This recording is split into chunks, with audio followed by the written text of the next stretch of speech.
Halo, Assalamualaikum warahmatullahi wabarakatuh. Perkenalkan, nama saya Dita Ersenialanja dari PGSD semester 6. Kali ini saya akan mempresentasikan pembelajaran tentang perbandingan dan persen.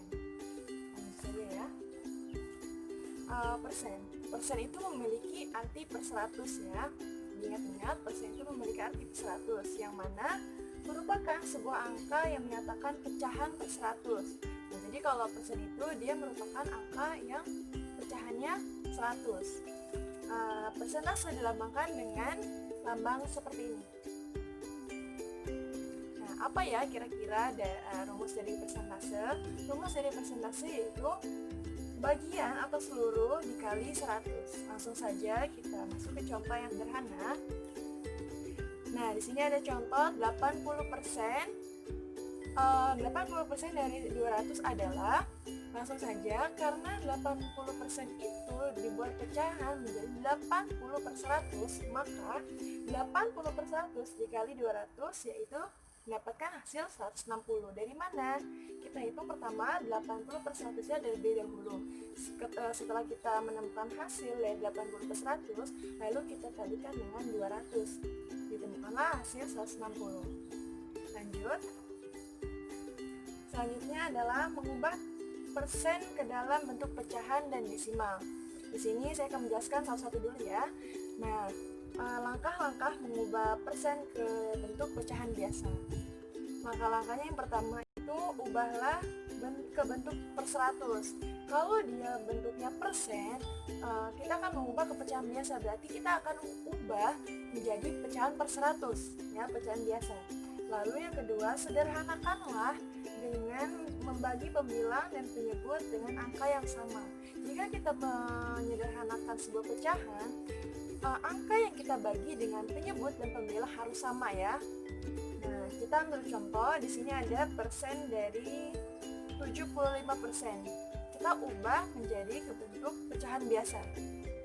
Karena persen itu memiliki arti per 100, maka 75% berarti 75 per 100. Lalu kita bagi dengan 25. Nah, 100 bagi 25, jika penyebutnya dibagi 25, berarti pembilangnya pun dibagi dengan angka yang sama, berarti 25 juga. Nah, 75 dibagi 25 masukkan 3 per 100 dibagi 25 masukkan angka 4. Berarti kita masukkan pecahan yaitu 3 per 4. Selanjutnya, langkah-langkah mengubah pecahan biasa ke dalam bentuk desimal. Kalau tadi kita mengubah persen menjadi bentuk pecahan biasa, sekarang kita akan mengubah pecahan biasa menjadi bentuk desimal. Ada dua langkah. Yang pertama yaitu ubahlah ke bentuk per 100, sama ya, ubahlah ke bentuk per 100. Yang kedua, ubahlah ke bentuk desimal, dari persen menjadi desimal. Bagaimana? Berarti kita harus mengubah per 100 dulu.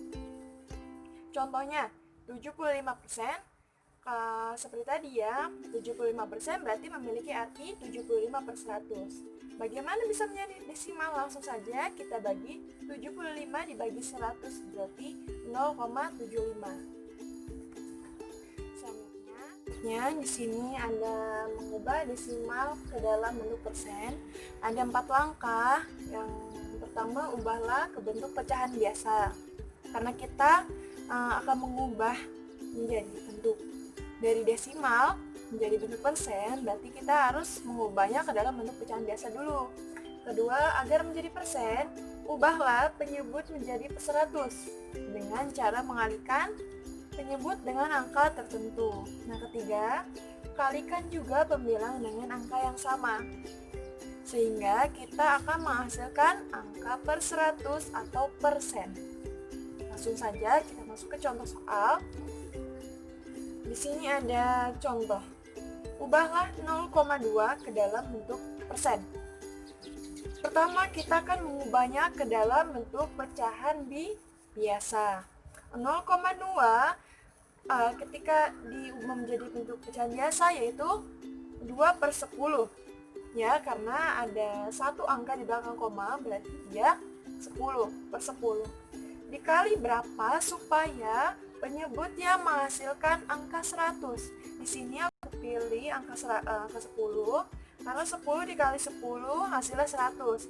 Lalu jika penyebutnya dikalikan 10, pembilangnya pun dikalikan dengan angka yang sama, berarti angka 10 juga. 2 dikali 10 20, 10 kali 10 100 menghasilkan 20/100. Sudah jadi per 100, maka langsung kita jadikan persen, yaitu 20%. Dan sini selanjutnya mengubah pecahan biasa ke dalam bentuk persen. Jadi pecahan biasa ya, kalau tadi bentuk desimal, sekarang pecahan biasa. Langkah-langkahnya sama, jadi kita langsung saja masuk ke contoh soal. Ubahlah 4/5 ke dalam bentuk persen. Kita jawab ya, 4/5.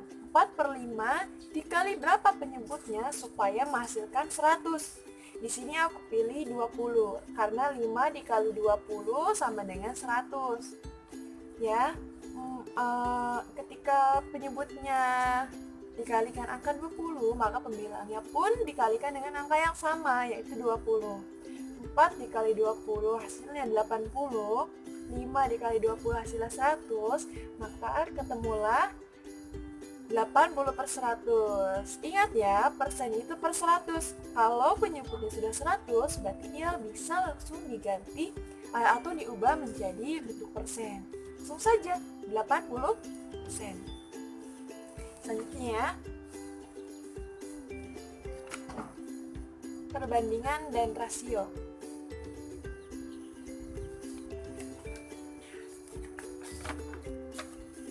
Nah, ini seperti rumusnya seperti apa dan dibaca seperti apa. A banding B atau A per B dibacanya A dibanding B ya. A per B sama dengan C per D, maka A kali D sama dengan C kali B. Kita kali silang, A kali D, C kali B ya, dikali silang. Nah, seperti ini.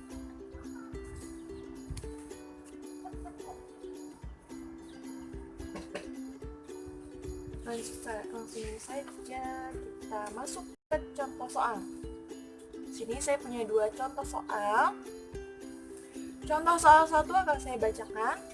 Banyaknya siswa di kelas SD adalah 50 siswa yang terdiri dari 30 siswa laki-laki. Berapa perbandingan banyaknya siswa laki-laki terhadap siswa perempuan? Jadi yang ditanya adalah banyaknya siswa perempuan, yang kita cari terdahulu ya, banyaknya siswa perempuan itu berapa, dan akan kita bandingkan dengan banyaknya siswa laki-laki dan siswa perempuan. Nah, sini sudah saya jawab.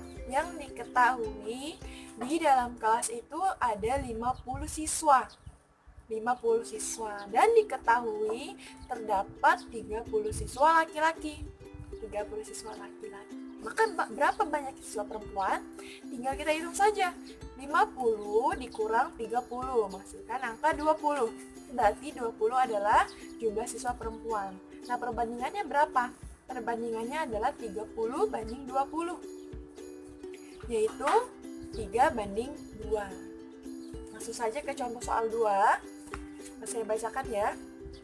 Perbandingan umur Budi dengan ayahnya adalah 2 banding 5. Jika selisih umur keduanya 30 tahun, berapa umur Budi dan ayahnya? Tentu saja kita jawab. Sini pertama-tama kita akan mencari umur Budi terlebih dahulu. Umur Budi 2 banding 5 itu bisa kita ubah menjadi pecahan ya. 2 banding 5 atau 2/5 dikurang 2 dikali 30. 30 adalah selisih dari umur ayah dan Budi, 30 tahun. 2/5 dikurang 2 hasilnya 2/3 dikali 30. Jadi umur Budi adalah 20 tahun. Lanjut ke umur ayah.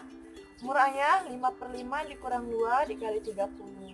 Hasilnya 5/3 dikali 30. Jadi umur ayah sekarang adalah 50 tahun. Ya. Inilah pembelajaran perbandingan dan persen. Semoga bermanfaat. Sekian dari saya. Assalamualaikum warahmatullahi wabarakatuh.